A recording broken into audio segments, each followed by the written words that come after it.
मुजफ्फरनगर में खतौली के पूर्व विधायक विक्रम सैनी अपनी विवादित बोली को लेकर चर्चाओं में रहते हैं। इस बार उन्होंने किसी अन्य पर तंज नहीं कसा, बल्कि अपनी पार्टी के जिलाध्यक्ष को ही नालायक और बेवकूफ बता दिया।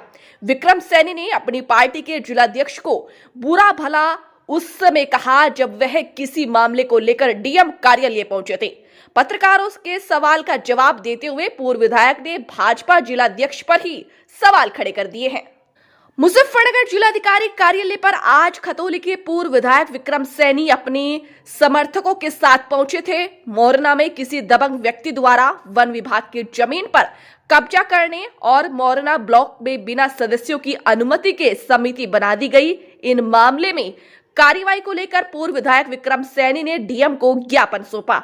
इसके बाद उन्होंने मीडिया के सामने बोलते हुए कहा कि यदि मोरना में वन विभाग की जमीन पर किए गए कब्जे को मुक्त नहीं कराया जाता तो वह लखनऊ जाएंगे और जिस कानूनों की मिली भगत से कब्जा हुआ है उसके खिलाफ कार्रवाई की जाएगी। विपक्ष पर हमला करते हुए उन्होंने अपनी पार्टी के जिलाध्यक्ष को ही कटघरे में खड़ा कर दिया है। एक महिला कार्यकर्ता द्वारा भाजपा जिलाध्यक्ष पर आरोप लगाते हुए धरना देने के सवाल पर विक्रम सैनी ने भाजपा जिलाध्यक्ष को नालायक और बेवकूफ बता दिया है।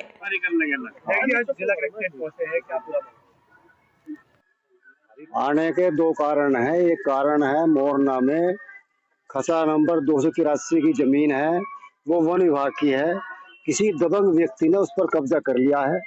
मोरना के लोग कई बार एप्लीकेशन दे चुके हैं एसडीएम साहब को, जानसठ को, लेकिन ये कानून वो है वहाँ उन्होंने साज खा ली, पैसे ले लिए, रिश्वत ले ली, उसमें उनका कब्जा करवा रहे। लेंटर पड़ने वाला है। वैसे योगी जी के शासन में वो ढह जाएगा। कोई अवैध कब्जा नहीं होने दिया जाएगा। मैं कुछ दिनों बाद लखनऊ जाऊंगा। अगर ये इस समस्या का समाधान ना हुआ तो मुख्यमंत्री जी को इस मामले से अवगत कराऊंगा और कोई माई का लाल सरकारी भूमि पर या किसी गरीब की भूमि पर अवैध कब्जा नहीं कर सकता। हम डीएम साहब से मिलने आए हैं एप्लीकेशन देने, आज वे व्यस्त हैं। दूसरा कारण है बिना मेंबरों की सलाह के गांव तुलसीपुर ब्लॉक मोरना में समिति बना दी। मेंबरों को कोई सूचना नहीं दी गई, फर्जी साइन कर लिए गए, ये भी एप्लीकेशन दे गए। देखिए राम मंदिर बन गया है, लंबे समय से राम मंदिर की मांग थी। देखो राम मंदिर तो बन गया, हम भी गए थे आंदोलन में, जेल में भी गए। पूरा देश झूम रहा है। भगवान राम का मंदिर बन गया है। मोदी योगी जी यदि ना होते तो मंदिर ना बनता।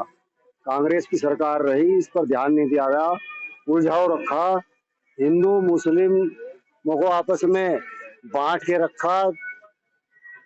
एक खून का कतरा नहीं बहा और भगवान श्री राम का मंदिर अयोध्या में खड़ा हो गया। विपक्ष के नेताओं ने भी जाने से शुरू हो चुकी है, क्रेज क्या है वहाँ पर? विपक्ष के नेता तो ये समझ लिए उनका किस्मत खराब है। उनको देखो, भगवान राम तो उन्हीं को बुलाते हैं जो उनके भक्त होते हैं। तेज प्रताप यादव कह रहे हैं कि राम नहीं आए हैं, चुनाव आ रहे हैं, इसलिए भारतीय जनता पार्टी चुनाव राम भी आ रहे हैं, चुनाव भी आ रहे हैं, चुनाव में भाजपा आ रही है। इस तरह से देखते हैं विजय जी, कितना असर पड़ेगा चुनाव पे राम मंदिर का? जैसे कहते हैं देखो राम मंदिर का असर तो पूरे दुनिया में है। चुनाव अपनी जगह अलग है, लेकिन जो देश है वो चाहता है यार, जो राम को नहीं चाहता वो किसे चाहेगा? हिंदू मुसलमान हम सबके राम है भाई, हमारे सबके पूर्वज हिंदू ही हैं, भगवान राम ही है, तो सबको खुशी होनी चाहिए।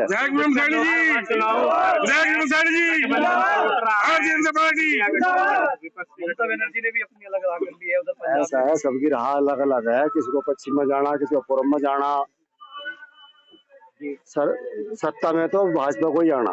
राम प्रतिष्ठा से अगले दिन मुजफ्फरनगर में एक घटना हुई, प्रभु श्री राम की मूर्ति खंडित करने का मामला है। ऐसा है, कुछ लोग नालायक लोग हैं, करते हैं, उनको भगवान राम ही देख लेंगे, उनका इलाज कर देंगे। विधायक जी, भारतीय जनता पार्टी में महिलाओं के सम्मान की बड़ी बड़ी बातें होती है, लेकिन आपके ही एक कार्यकर्ता देर रात तक जो है भाजपा कार्यालय पर धरने पर बैठी रही। आरोप था कि जिलाध्यक्ष पे वो आरोप लगा रही थी। विवाद? देखो, जिला अध्यक्ष नालायक आदमी है, बेवकूफ है।